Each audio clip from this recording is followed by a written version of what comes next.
U.S. President Barack Obama has revoked imminent suspension of South Africa's benefits and a U.S. Africa free trade deal. South Africa's inclusion under AGOA had been placed on hold in 2015 in retaliation of a ban on U.S. beef, pork and poultry imports. Obama had placed a March 16 deadline for South Africa to ensure U.S. chicken products on the shelves of local retailers or face removal from AGOA. The first shipment of chicken arrived in the coastal city of Durban last month, breaking a 17-year ban.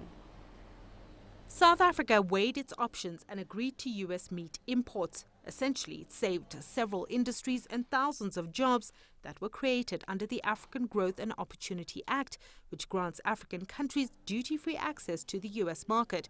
South African companies that have received the first U.S. chicken imports say it's still too early to tell if the products will be a hit amongst consumers.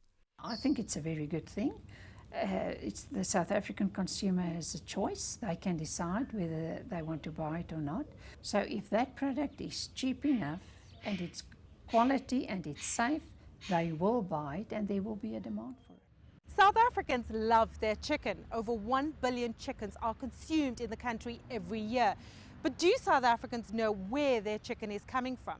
There is a growing trend emerging in consumer awareness. There's also been increased regulation around information labeling on food products. Up until now, South Africa refused to accept U.S. meat products because of health standards. Traces of the salmonella virus found in U.S. meat became a huge drawback during the trade negotiations. The U.S. is also the world's leader in genetically modified food. We don't know how long it has taken these chickens to leave the United States and reach South Africa, where they are warehoused. The whole issue of that chicken landing on our shores cheaper than what our local producers would produce it for. It raises a concern to say how are they doing it really. The other concerning thing is once it hits the stores, as long as the product is cheaper, people are going to consume it. So it's really a matter of the authorities to see if they can really verify if this thing is clean and good for us health-wise. I like to keep it local, nowhere else. It's going to be a problem for me to now just walk into a store and buy something from the States, rather than me just knowing that, okay, this comes from a chicken farm in Limpopo or wherever.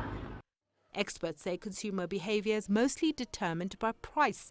While most South Africans enjoy chicken, it's also about affordability. Chicken products are generally cheaper than beef, lamb and pork. Bearing in mind that consumers are struggling at the moment, consumers tend to go for cheaper cuts. But even before this, if you think of the majority of South Africans, I would say 80% who lives below the breadline, they would go for more frozen products, which seems to be cheaper. I mostly look for the price. Like when I'm just looking the way I'm living now, I just look for the price. I don't mind where it comes from. We know everybody needs something less that is affordable, especially on our markets now. Food is very expensive, you understand? Everything is expensive. You go in with 1,000 rand, you come out with nothing. When I go to the shop, you see, I compare. That's why we go to Pick and Pay or ShopRite or whatever. I check the cheapest and I check also the quality. But if there is too much money, I can't afford. The overriding factor for most consumers, however, remains value for money. Despite concerns around the rand-dollar rate, U.S. chicken imports are being priced in a similar range as locally produced chicken. Sabitra Nadu, CCTV, Johannesburg.